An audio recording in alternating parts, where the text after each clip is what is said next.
made great strides here during the course of your time.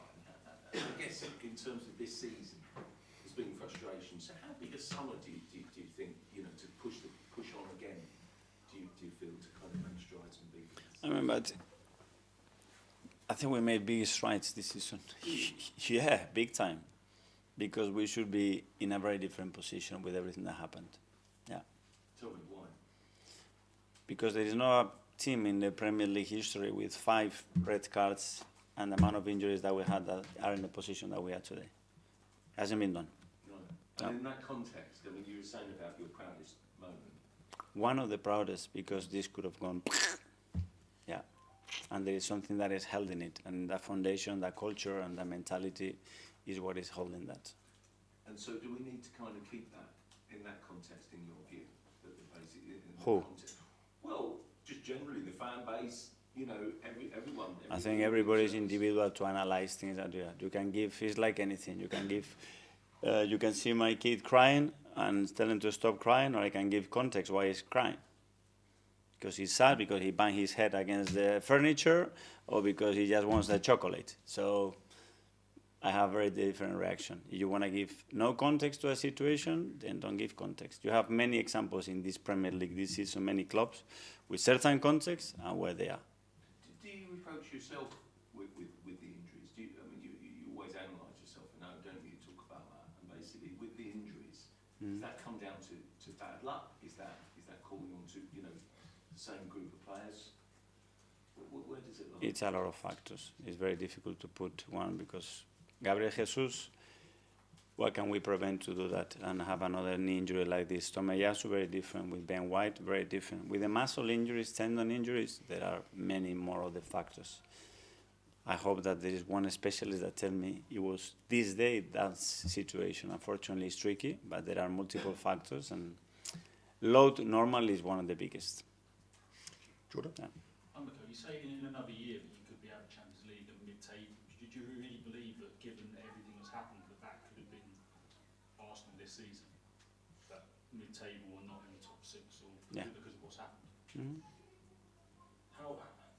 Well, I guess it's hard to be proud when you know you haven't yet achieved what you want to achieve. But how much pride is there that you haven't got? But what is not achieved? I mean, what is that? Well, as in you haven't. I mean, that we are first and leading the thing, or everything is a disaster then? So what is it then? Some fans think like that. No, you're asking me the question, no? Yeah. Or you're asking me the question as a fan, because many other fans think something very, very different. So you haven't achieved what you want to achieve in terms of winning the league? That will happen at the end of the season. Let's see. We have to understand the circumstances that we had as well, and we are still where we are. But I'm not here to justify anything, guys. We are here to win, that's it, and to win the next game, and to win the previous 15, and the next 15, that's it, and to win the Champions League we can. That's the objective, that's clear. Sam? Sorry, Sam. Keep going, go. Let him do it. And just on Ben White, there is talk of him maybe getting an England call-up. Yeah. The last time he pulled out the squad, so you see quite a lot of criticism from fans, and are you worried that if he is then called up again, that all this will then resurface and it will be bad for him mentally? I don't know. Well, that's a conversation that him and Thomas have to have, and whatever they decide, obviously, I think it will come in great terms, and it will make sense, and it will be the right decision. Sam? Hi. In the last couple of seasons, one of the things that's really been like a defining factor, I think, of Arsenal is that intensity and the crowd and everyone knowing that every single game matters. And in those types of races, last 2 years, it's always been on the line all the time. I think a lot of people in the fans perhaps might now worry that, given the gap and the length of time left of the season, that intensity, that competitive must win this game feeling might just kind of fade away and become a bit net.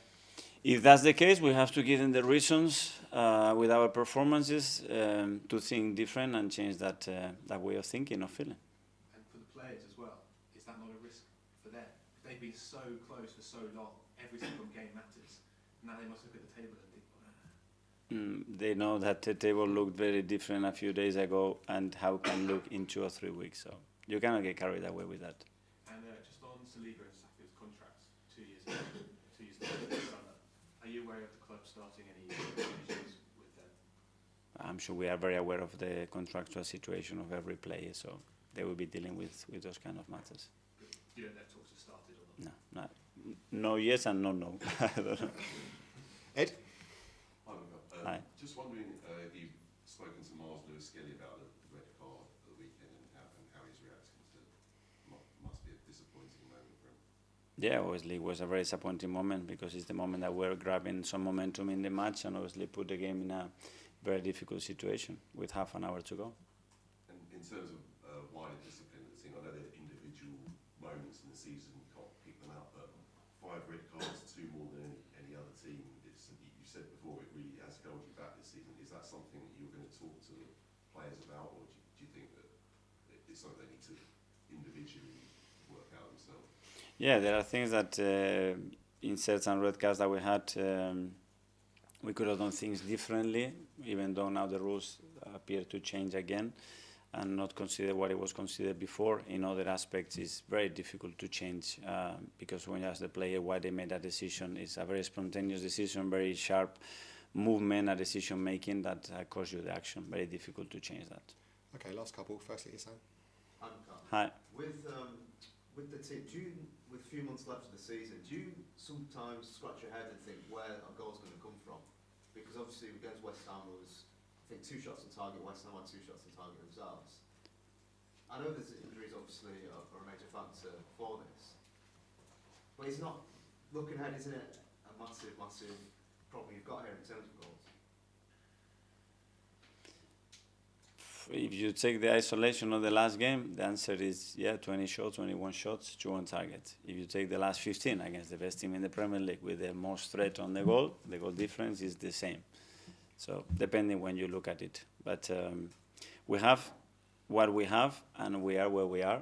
And always you have to have the intention and the ambition to change it and evolve it, understanding what players are capable of doing that and what you can demand to them.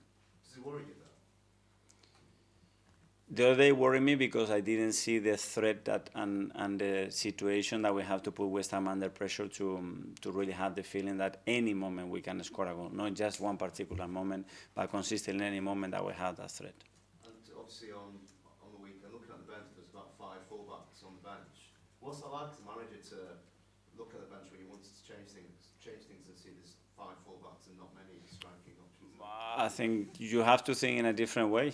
You know how you can change things, and especially when the context of the match is demanding you to score goals, very different to if you have to hold to a result. More complicated, but finding the resources to achieve that. And finally, Gary. Mikel, we've asked you in the past about how you describe the summer ahead, and you've been quite strong in certain words. How would you describe what you need to do this summer? I think it's a bit too early to talk about the summer. I'm sorry. Okay. And we go back to Sam's point about the contracts. Obviously, you know the situation. Would you, in the past, the club's sort of position has been now not to let the players go into the final 2 years of the contract, or ideally not. What would your view be this summer? Would you allow players to go into that sort of period where the clock is ticking? Well, I think those communications, those decisions are made over time. So we understand when we have to act. Players and agents are very full aware of what the intentions of the club are, and in the right moment we have these discussions. And just go back to the Miles one. I mean, if England, obviously sounds like Tuchel was calling, Thomas calling lots of players. If you were to call Miles about England and the left-back position, would you be in favour of that? Well, they are entitled to do that, and it will be an incredible thing for the player. Okay, guys. Thanks very much. Yeah. Cheers. Thank you.